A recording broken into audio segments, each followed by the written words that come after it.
interesting one. Yeah, it's a real superhero movie. Yeah, real superhero movie. I mean, I was I mean, like I heard about you in the notes, I was so surprised that after all this time, there hasn't been any real critical work on film about Harriet Tubman. Wow, there's been 12 movies on Winston Churchill, which brings me to my first question. As a Brit, how far did this story of her heroism translate over across the pond? Like, was this something that everybody's kind of familiar with? I'm only learning that there are people that didn't know about her in the UK. I did. We were taught about her at my school in history lessons, but it was broad strokes. You know, I knew the work that she did. I knew who she was. I knew that she did the 100 miles to freedom. I knew that she came back and brought other people to freedom. But there was no real detail. I always liken it to paint by numbers. You see the picture, but there's no colours. Right. But so this film and doing this allowed me I guess the privilege of learning about her, so I could fill in all the colours of her. But I knew of her, and she was one of the very few women I could look to as an example. Right, yeah. Right. I mean, one of the things I learned about in this film is that she was the only woman in American history to lead a battalion, which was news to me. With all the story of her, like, was there anything that you couldn't fit into this narrative that you weren't that you really wanted to?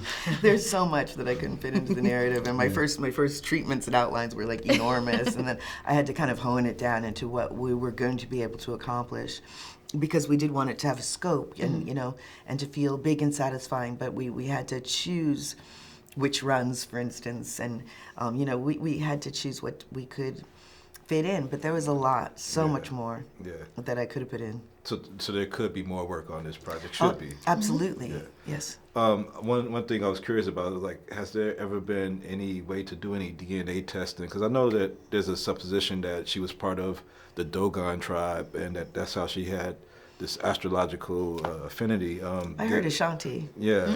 My research says that she was Ashanti, and that both of her parents were Ashanti. Oh, okay. So the $20 bill. I mean, we're here. Obama declared that he was going to put a woman on a currency, and it's been held up. Is there any hope that this story might, just keep the push for what's already kind of been decided? I hope so. I think that the Harriet on the $20 bill has been postponed. Yes. It will happen. But I think it'll happen. Yeah. Okay. And lastly, quickly, I know this was like a family affair. You have Vondi Curtis and your son, who has an amazing resemblance to some other story that I could see in the future. But how was that, just working with your husband, who's a director, actor, and your son along? What's amazing? It's my fourth film with Vondi, who's just a wonderful actor. My son. This was the first time working with him in a real lead, one of the leads, and he's great. He's great to be around. He loves Cynthia. I love him, yeah. And he's wonderful. It was very comforting. Well, couldn't have been a better casting pick than Cynthia, and that was a great picture. Thanks for inspiring us with your stories. Thank you so much. Thank you.